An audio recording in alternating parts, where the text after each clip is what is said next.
আসসালামু আলাইকুম প্রিয় দর্শক, অন্য মঞ্চের আলাপচারিতায় আপনাদের সকলকে আমন্ত্রণ জানাচ্ছি। আচ্ছা, খালেদা জিয়ার মৃত্যু নিয়ে যে নাটকটা হলো, যে ঘৃণ্য চক্রান্তটা হলো, এর পেছনে আপনি কাকে দায়ী করবেন?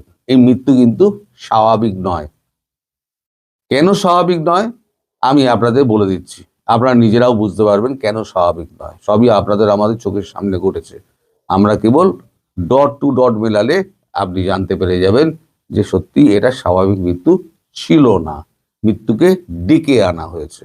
এর পেছনে কারা জড়িত সেটাও আমি আপনাদেরকে বলবো। আগে শুরু করা যাক আপনার 6 তারিখ দিয়ে। 6 তারিখে হঠাৎ বলা হলো ওনার অবস্থার অবনতি হয়েছে, এয়ার অ্যাম্বুলেন্সে লন্ডনে পাঠাতে হবে। কাতারের এয়ার অ্যাম্বুলেন্স বুক করা হলো, সেটা যান্ত্রিক ত্রুটির জন্য সেটা আসতে পারলো না। তারপরে জার্মানির সঙ্গে যোগাযোগ করা হলো, জার্মানিও বলল আমরা পাঠাতে পারবো না। আসলে কাগজপত্র যা পাঠাতে হয় নিয়ম অনুযায়ী, এয়ার অ্যাম্বুলেন্স চাইতে যখন আপনি ভাড়া করবেন এয়ার অ্যাম্বুলেন্স, তখন অসুস্থ রোগীর কাগজপত্র জমা দিতে হয়। এই কাগজপত্র দেখে দুই দেশই বলে দিয়েছিল এই রুগী তো বাঁচবে না, এই রুগী মৃত রুগী, মৃতদেহ আমরা বহন করব না, ফলে আমরা অ্যাম্বুলেন্স দেবো না, এয়ার অ্যাম্বুলেন্স দেবো না। তার জন্য আলাদা প্লেনের ব্যবস্থা আপনাদের করতে হবে। 9 তারিখে British high commissioner Sarah Cook তিনি এলেন এবার কেয়ারে বেগম জিয়াকে দেখতে। ম্যাডাম জিয়ার তখন ওই নল টল ঢোকানো আছে দেখে উনি একটা বেরিয়ে এসে সংক্ষিপ্ত একটা দিলেন, মানে বিবৃতি দিলেন যে উনি চরম অসুস্থ, এর বেশি উনি আর কিছু বললেন না, এড়িয়ে চলে গেলেন, কারণ উনি বুঝেই গিয়েছিলেন। এবার 11ই ডিসেম্বর তার পুত্রবধূ এলেন। পুত্রবধূ এসে গিয়ে এবার কেয়ার হাসপাতালে তাকে দেখলেন, দেখে টেকে খুব বিমর্ষ মুখ করে উনি বেরিয়ে গেলেন। তারপরে উনি ফিরে গেলেন তারেক রহমানের কাছে, এবং তারেক রহমানের কাছে নিশ্চয়ই খবর তখন পৌঁছে গিয়েছে যে আম্মা বেঁচে নেই। তারেক রহমান সব জানতেন। এইবার হলো কি, আপনার পেছনে কি আছে, হঠাৎ এই ঘটনা ঘটলো কেন? আপনাদের স্মরণে থাকতে পারে 21শে নভেম্বরের কথা। 21শে নভেম্বর ছিল আর্ম ফোর্স ডে। সেদিনকে জোর করে মানে বেগম জিয়াকে এক প্রকার মানে কোন রকমের চেয়ারে বসিয়ে, তার দুজন অ্যাটেন্ডেন্ট তাকে ধরে পেছন দিকে বসে আছে, তিনি সামনের দিকে হেলে পড়ে যাচ্ছেন, তাকে এনে ওই অনুষ্ঠানে হাজির করা হলো। সেখানে দাঁত কেলিয়ে ইউনূস ছবি তুললেন, ওয়াকার ছবি তুললেন, জামাতের আমির ছবি তুললেন, শফিকুর রহমান, সবাই তার সঙ্গে ছবি তুললেন। এরপর শুরু হলো বিএনপি নেতাদের আহ্লাদীপনা, আদাকলাপনা। কেউ তার মুখে আইসক্রিম পুজো দিচ্ছেন, না মা আপনি খান, আমি এনেছি দূর থেকে কষ্ট করে। কেউ সেমাই পুড়ে দিচ্ছিল এক চামচ খেলে কিছু হয় না। ইউনূস পাশ থেকে বলে যাচ্ছে 1 চামচ খেলে কিছু হয় না, খেয়ে নেন। ওনার তখন এমন শারীরিক অবস্থা, উনি তখন না হাত দিয়ে বাধা দিতে পারছেন, না কথা বলতে পারছেন, শুধু মুখটুকু হাঁ করছেন, একটু একটু করে খাচ্ছেন। কেউ আইসক্রিম খাওয়াচ্ছে, কেউ হচ্ছে আপনার কুলফি এনে খাওয়াচ্ছে, মানে হচপচ করে দিয়েছে। তার একটা ডায়েট চার্ট ছিল। এখন অসুস্থ রোগীর ডায়েট চার্টের বাইরে কিছু খাওয়া মানে সেটা বিষ খাওয়ার সমান। ইউনূস সব জানতেন ইউনূস। বিএনপির কে জানতেন না জানতেন আমি বলতে পারবো না। জামাত জানতো না, এই চক্রটার মধ্যে জামাত ছিল না, কিন্তু ইউনূস সব জানতেন। ইউনূস পাশ থেকে বলে যাচ্ছেন 1 চামচ খান না, কিছুই হবে না, 1 চামচ খান না, কিছুই হবে না, কনস্ট্যান্ট বলে যাচ্ছে। বাধা দেয়নি ওয়াকারুজ্জামান, বাধা দেয়নি, তিনিও তো পাশে দাঁড়িয়েছিলেন। কেউ বাধা দেয়নি যে অসুস্থ মানুষটাকে এইভাবে আপনারা খাওয়াবেন না। আর বিএনপির আদাকলাপনা, নেতা নেত্রীদের তো অভাব নেই। এরা নেতা নেত্রী দেখলে পরে একেবারে পারলে তার একেবারে পায়ের তলায় লুটিয়ে পড়ে। সে সুস্থ না অসুস্থ বিচার বিবেচনা তাদের কোনো কিছু কাজে আসে না। আলটিমেটলি কি হলো, 21 তারিখে এই ঘটনা ঘটলো। 21 তারিখ রাত্রিবেলা তিনি রক্ত বমি করলেন। রক্ত বমি করে তিনি প্রচন্ড অসুস্থ হলেন। তাকে এবার কেয়ার হাসপাতালে ভর্তি করা হলো। তারপর প্রাণ নিয়ে টানাটানি। এই জমে মানুষে যখন টানাটানি হচ্ছে, 14 ডিসেম্বর রাত্রিবেলা 8:35 তিনি শেষ নিঃশ্বাস ত্যাগ করেন। এই খবরটা কিন্তু সমাজ মাধ্যমে কিন্তু ছড়িয়েছিল এবং বহু মানুষ শোক বার্তা পাঠিয়েছিলেন, বহু নেতাই শোক বার্তা পাঠিয়েছিলেন। কিন্তু রাষ্ট্রের পক্ষ থেকে, বিএনপির পক্ষ থেকে কোনো সরকারিভাবে কিছু না জানানোর ফলেতে আমাদের প্রধানমন্ত্রী নরেন্দ্র মোদী তিনি একটি বার্তা পাঠান যে উন্নত চিকিৎসার জন্য দরকার হলে তাকে ভারতবর্ষে নিয়ে আসার জন্য ভারতবর্ষ তৈরি আছে। আজকে যখন সকালবেলা রাষ্ট্রীয়ভাবে শোক পালন হচ্ছে, যখন জানানো হয়েছে যে খালেদা জিয়া আর নেই, তার আত্মা বিলীন হয়ে গিয়েছে, তখন আমাদের মোদীজি একটা শোক বার্তা পাঠিয়েছেন। এখন আপনারা জিজ্ঞেস করবেন আওয়ামী লীগ নেত্রী কেন পাঠালেন না? আওয়ামী লীগ নেত্রী এখনো পাঠিয়েছেন কি পাঠাননি আমি জানি না, কিন্তু তার নির্দেশে তার পুত্র জয় তিনি একটি শোক বার্তা পাঠিয়েছেন এবং সমাজ মাধ্যমেও তিনি দিয়ে দিয়েছেন। কারণ খালেদা জিয়া মুখের ওপরে দরজা বন্ধ করে দিয়েছিলেন, সেই অপমানটা শেখ হাসিনার কিন্তু মনে রয়েছে। আবার যে অপমানিত হবেন না তার তো কোনো গ্যারান্টি নেই। ফলে উনি জয়কে দিয়ে এই কাজটি করিয়ে দিয়েছেন। এখন এই যে আপনার কোন বিষক্রিয়ায় তার মৃত্যু হলো, এটা কি করে ধরবেন? ধরার তো কোনো উপায় নেই। কারণ তাহলে করতে হবে, সব ব্যবচ্ছেদ করতে হবে, ময়না তদন্ত করতে হবে। ময়না তদন্ত তো হচ্ছে না, জেনে শুনেই ময়না তদন্ত হচ্ছে না, কারণ তাকে স্বাভাবিক মৃত্যু বলে দেখানো হচ্ছে। এখন একটা নাটক সাজানো হচ্ছে, এবার কোথায় তাকে শায়িত করা হবে। তার মরদেহ শেষ পর্যন্ত ঠিক হয়েছে ওই এতে কি বলে মানিক মিয়া এভিনিউতে, আমাদের প্রয়াত জিয়াউর রহমানের কবরের পাশে তার কবর দেওয়া হবে। সেটা এখন বোধহয় 1-2 দিন বাদে হবে। ইতিমধ্যে 3 দিনের রাষ্ট্রীয় শোক ঘোষণা করা হয়েছে এবং আগামীকাল রাষ্ট্রীয় ছুটি ঘোষণা করা হয়েছে। একটা মৃত্যুকে ডেকে আনা হলো, ডেকে এনে ইউনূসের প্ল্যান ছিল যে এখানে তারেক জিয়া নেই, খালেদা জিয়া যদি এখান থেকে যদি পৃথিবী থেকে চলে যান তাহলে পরে মাঠ পুরো ফাঁকা। ওদিকে জামাত, এদিকে এনসিপি, জামাতও চুপ, এনসিপিও চুপ, ইউনূস তার মতো করে খেলে যাচ্ছেন। তিনি খুব ভালো করে জানেন যে একটা অসুস্থ মানুষের ডায়েট চার্টের বাইরে কোনো খাবার দেওয়া বিষ খাওয়া। তার এই যে বয়স হয়েছে, তার ডায়েট চার্ট করা আছে, নিশ্চিতভাবে করা আছে। উনি ডায়েট চার্টের বাইরে উনি যাবেন না, কারণ জানেন, আমি তো শুনেছি ওনার প্যানক্রিয়াসের সমস্যা আছে। উনি জানেন যদি এপাশ ওপাশ হয় তাহলে পরে উনি একদম বিষ খাচ্ছেন। তিনি নিজে খাচ্ছেন না, তিনি অথচ উনি উৎসাহ জুগিয়ে যাচ্ছেন 1 চামচ খায়ালন না। এই লোকটা কিন্তু সাধারণ লোক নয়। এই মৃত্যুর পেছনে পুরো দায় রয়েছে ডক্টর মোহাম্মদ ইউনূসের, যিনি জেনে বুঝে, যারা খাইয়েছে তারা তো না জেনে খাইয়েছে। কোন খাবারে বিষক্রিয়া হয়েছে কি করে বুঝবেন এখন আপনি? সরি, কিন্তু ইউনূস তো জানে, সে তো ভুক্তভোগী, তার তো বয়স হয়েছে, তার প্যানক্রিয়াসের রোগ রয়েছে, তিনি খাবার চার্ট মেনে তিনি করেন। তিনি যতই চেপে যান আমি জানি তার প্যানক্রিয়াসের প্রবলেম রয়েছে। পাতলা ঝোল ছাড়া তিনি কিছু খেতে পারেন না।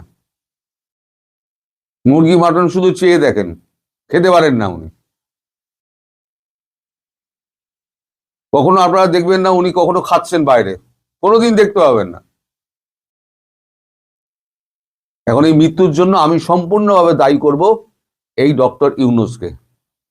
আর তারেক জিয়ার কথা বলবো একটুখানি। তারেক জিয়া যদি বলতেন যে আমার মা এরকম অসুস্থ হয়েছেন এবং তিনি মারা গিয়েছেন, উনি যদি মার্কিন সরকারের কাছে এবং ভারতীয় সরকারের কাছে উনি যদি আবেদন জানাতেন, তাহলে এমন অমানুষ কেউ নেই, কোনো সরকার নেই যে তাকে মার কাছে ফিরতে দেবে না। বলতে ঠিক আছে, আপনি কাজকর্ম সেরে আবার ফিরে আসবেন, এই তো বলতো। তিনি যে কেন এটা করলেন তাও তো জানা নেই। আর সব থেকে ইন্টারেস্টিং ব্যাপার হলো, যেটা হলো 29 তারিখে, মানে গতকালকে মনোনয়ন জমা দেওয়ার ছিল শেষ দিন। এই শেষ দিনে মৃত মানুষটার বুড়ো আঙুলের ছাপ নিয়ে 3টে জায়গায় তার নামে মনোনয়নপত্র জমা দেওয়া হয়েছে। এই 3টে আসন হচ্ছে আচ্ছা বগুড়া 2, বগুড়া 3, বগুড়া 6। তারপরে 3টে আসন বুক হয়ে গেল। মায়ের অবর্তমানে লড়বে কে ওখানে? তারেক জিয়া। তারেক জিয়া আলাদাভাবে দিয়ে রেখে দিয়েছে, ঝটপট করে 29 তারিখ শেষ বেলায় দিয়ে রেখে দিয়েছে। তার মানে মনোনয়নপত্রটি জমা দেওয়ানো হলো, জমা দেওয়ার পরে একটা ঘোষণা করে দেওয়া হলো যে মা আর নেই। সব হচ্ছে প্ল্যান মতো। এদিকে যখন ফিরে এলেন, যখন তারেক জিয়া ফিরে এলেন, তখন আওয়ামী লীগের সঙ্গে এই কি বলে জামাতের সঙ্গে ইউনূসে লেগে গেল টক্কর, লেগে গেল আমাদের সেনাবাহিনীর টক্কর। সেনাবাহিনীর সঙ্গে জামাতের যে কি টক্কর লেগেছে, সেই টক্করের গল্প আমি কালকে বলবো। টক্কর খুব সামান্য টক্কর নয়, জামাত পুরো চেপে ধরেছে ওয়াকারুজ্জামানকে। ওয়াকারুজ্জামানের বাবার নাম জামাত ভুলিয়ে দেবে এবার। আমি পুরো খবর পাইনি, যার জন্য আমি বলতে পারলাম না। যখনই পাবো তখনই আমি বলে দেবো আপনাদের। ব্যাপারটা হয়তো কাকতালীয়। গতকাল রাতেই আমি ঠিক করেছিলাম যে আজকে আমি বেগম খালেদা জিয়াকে নিয়ে একটা এপিসোড করব। এই এপিসোডটা করতে চেয়েছিলাম মূলত এই যে তিনি গতকাল মনোনয়নপত্র জমা দেওয়ার জন্য যে টিপ সইটি দিয়েছিলেন, সেটি নিয়ে আমার কিছু প্রশ্ন ছিল। যে অচেতন অবস্থায় তিনি কি টিপ সইটি দিয়েছিলেন, নাকি তিনি তার মানে সচেতন ছিলেন কিনা, এই বিষয়টা নিয়ে। যাই হোক, সেই বিষয়টি আজ আর প্রাসঙ্গিক নেই। বেগম খালেদা জিয়া বাংলাদেশের প্রথম নারী প্রধানমন্ত্রী এবং বিএনপির চেয়ারপারসন। তিনি আজ সকাল 6টায় ঢাকায় এভার কেয়ার হাসপাতালে মৃত্যুবরণ করেছেন। জাগতিক সব হিসেব নিকেশের ঊর্ধ্বে তিনি। কিন্তু আমি ভাবিনি যে আজকে তার মৃত্যু নিয়ে আমি আপনাদের সামনে কথা বলবো। যে কোনো মৃত্যুই কষ্টের। আমরা যারা 80-র দশকে রাজনীতি করেছি, 80, 90, 00 দশক বা তার পরবর্তী দশক, প্রায় 4.5 দশকের এই রাজনৈতিক সময়ের সবচেয়ে গুরুত্বপূর্ণ দুটো যে অধ্যায়, তার একটি শেখ হাসিনা আর একটি বেগম খালেদা জিয়া। আজকে বেগম খালেদা জিয়ার একটি দীর্ঘ রাজনৈতিক অধ্যায়ের সমাপ্তি ঘটল। এই 4.5 দশকের রাজনীতি নিয়ে যখন লেখা হবে, সেই ইতিহাসে জ্বলজ্বল করবে বেগম খালেদা জিয়ার নাম। বেগম খালেদা জিয়ার মৃত্যু নিয়ে আজকেও কথা হচ্ছে। বলা হচ্ছে তিনি আগেই মারা গেছেন, আজকে ডিক্লেয়ার করেছেন। আরো আগে বলা হচ্ছিল, 16ই ডিসেম্বরের আগে বলা হচ্ছিল যে তাকে 16ই ডিসেম্বর ডিক্লেয়ার করা হবে, যাতে বিজয় দিবসকে ম্লান করা যায়। এই যে আলোচনাগুলো, এই অনুমানগুলো, এগুলো আমার কাছে কেন জানি মনে হয় যে এগুলো মানসিক সুস্থতার পরিচায়ক না। 16ই ডিসেম্বর যে কেউ মারা যেতেই পারে, কিন্তু একদম প্ল্যান করে একটা লোককে 16ই ডিসেম্বর মারা হবে, এই আইডিয়াটা কার মাথা থেকে কিভাবে আসে আমি জানি না। এবং আমি চিকিৎসক হিসেবে এই জায়গাটা একটু কথা বলি। যেহেতু চিকিৎসক, সেহেতু আমার লাগে যখন আপনারা বলেন যে খালেদা জিয়া আগেই মারা গিয়েছিল, তাকে আইসিইউতে রেখে দিচ্ছে, ডিক্লেয়ার করে নাই, এখন ডিক্লেয়ার করছেন। রাজনীতির নানান হিসাব টিসাব দিয়ে বলেন যে এই কারণে তাকে আজকেই ডিক্লেয়ার করেছে, তিনি আগে মারা গেছেন। এটি সত্যি নয়। আমাদের একটা ভ্রান্ত ধারণা আছে যে আমরা বোধহয় ইচ্ছে মতো যত ইচ্ছে, যতদিন ইচ্ছে একজন মৃত মানুষকে ভেন্টিলেটরে বা আইসিইউতে লাইফ সাপোর্ট দিয়ে রেখে দিতে পারি, এইটা ঠিক না। মৃত মানুষকে লাইফ সাপোর্টে বেশিক্ষণ রাখা যায় না। খালেদা জিয়া আজকে ভোর 6টায় ঢাকার সময় মারা গেছেন। তিনি আগেও মারা যাননি, তবে হ্যাঁ, গত কয়েকদিন ধরে তার অবস্থাটার অবনতি ঘটছিল এবং প্রায় 10 দিন আগে তার ট্র্যাকিওস্টমি করা হয়েছিল। ট্র্যাকিওস্টমি করে তার তিনি যেন আরো কিছুদিন এই সাপোর্টে বেঁচে থাকেন, এই চেষ্টাটা ডাক্তাররা করেছে। বেগম খালেদা জিয়ার জন্য যে মেডিকেল টিমটা করা হয়েছিল 24 সদস্যের বা আরো বেশি, এত বড় এবং এত স্পেশালাইজড লোকজন নিয়ে একটা মেডিকেল টিম করা, এটা কিন্তু সারা পৃথিবীতে খুব রেয়ার। বাট ডাক্তার জাহিদ সেই কাজটা করেছেন। জাহিদ ভাই সেইটা তিনি চেষ্টা করেছেন। But to be honest, madam জিয়ার অবস্থা আসলেই খুব খারাপ ছিল এবং তিনি আজকে ভোরে মারা গেছেন। তো এই জায়গাটা আমার দোহাই লাগে, যারা বলেন আগে মারা গেছে ডিক্লেয়ার করেনি, প্লিজ এই কথাটা বললে না পুরো স্বাস্থ্য ব্যবস্থা, ডাক্তারদের উপর আস্থা, এই জায়গাগুলো ক্ষতিগ্রস্ত হয়। বেগম জিয়া আমাদের সময়ে জাতীয় নেত্রী ছিলেন। তখন শেখ হাসিনা এবং খালেদা জিয়া দুটো রাজনৈতিক ধারার নেতৃত্ব দিতেন। রাজনৈতিক কারণে আমি কখনোই তার অনুসারী ছিলাম না, তার কট্টর সমালোচকও ছিলাম। কিন্তু আজকে যে খালেদা জিয়া মারা গেছেন, তিনি একজন মা। আজকে তারেক রহমান মা হারালেন। আমাদের যাদের মা নেই, আমরা বুঝি যে পৃথিবীতে মা কি, কেমন। মায়ের মৃত্যু পৃথিবীতে যতগুলো শোক আছে তার মধ্যে মনে হয় অন্যতম গভীর শোক। এর চাইতে খুব বেশি গভীরতর শোক আমার জানা নেই। তারেক রহমান আজকে মাতৃহারা হলেন, তার প্রতিও সমবেদনা। বেগম খালেদা জিয়ার একটা বিশাল অনুসারী রয়েছে দেশে, তাদের প্রতিও সমবেদনা। শোক সন্তপ্ত পরিবারের প্রতি সমবেদনা। রাজনৈতিক বিরোধিতা ছিল, এটা অস্বাভাবিক কিছু নয়, তবে কিছু কষ্টও ছিল। যেমন ওনার একাধিক জন্মদিন ছিল, তবে সবচেয়ে নিষ্ঠুর ছিল উনি 15ই আগস্ট হঠাৎ করে জন্মদিন পালন করা শুরু করলেন। যে দিনটি বাঙালির জাতির পিতাকে হত্যা করা হয়েছিল, বাঙালি যে দিনটিতে শোক পালন করে, সেই দিনটিতে জন্মদিনের মতো একটা উৎসব, তাও আবার ভুয়া জন্মদিন, এটি তাকে দিয়ে যারা করিয়েছিলেন তারা তার প্রতি খুব জাস্টিস করেননি এবং এটি আমাদের ভীষণ কষ্ট দিয়েছে। আমাদের আরো অনেক কষ্ট দিয়েছে 21শে আগস্টের গ্রেনেড হত্যা চেষ্টা, যেখানে সংসদে দাঁড়িয়ে বেগম খালেদা জিয়া বলেছিলেন শেখ হাসিনা ভ্যানিটি ব্যাগে করে নিজেই গ্রেনেড নিয়ে গিয়েছিলেন, অথচ যে হত্যা পরিকল্পনাটা তার ছেলে এবং তার সাথে আরো কয়েকজন মিলে করেছে। এই নিষ্ঠুরতাগুলো মেনে নিতে পারি না। এই যে 17ই নভেম্বর অবৈধ আইসিটির যে একটা অবৈধ রায় দিল, যে রায় শেখ হাসিনার কে মৃত্যুদণ্ড দেওয়া হলো, সেই রায় শুনে তিনি সন্তোষ প্রকাশ করে আলহামদুলিল্লাহ বলেছিলেন। এটি তার কাছে আমরা প্রত্যাশা করিনি। তিনি তো দীর্ঘ গণতান্ত্রিক সংগ্রামের মধ্য দিয়েই বাংলাদেশের নেত্রী হয়েছিলেন, তিনি তো জাতীয় নেত্রী। আমি পছন্দ করি বা না করি, দ্যাট ডাজন্ট ম্যাটার। আজকে খালেদা জিয়া যখন অসুস্থ হলেন 23শে নভেম্বর, শেখ হাসিনা কিন্তু বিবৃতি দিয়ে তার আরোগ্য কামনা করেছে। ইভেন আজকে যে বেগম খালেদা জিয়া মারা গিয়েছেন, শেখ হাসিনা একটি বিবৃতি দিয়েছেন এবং সেই বিবৃতির ভাষাটি একটু পড়ে দেখবেন।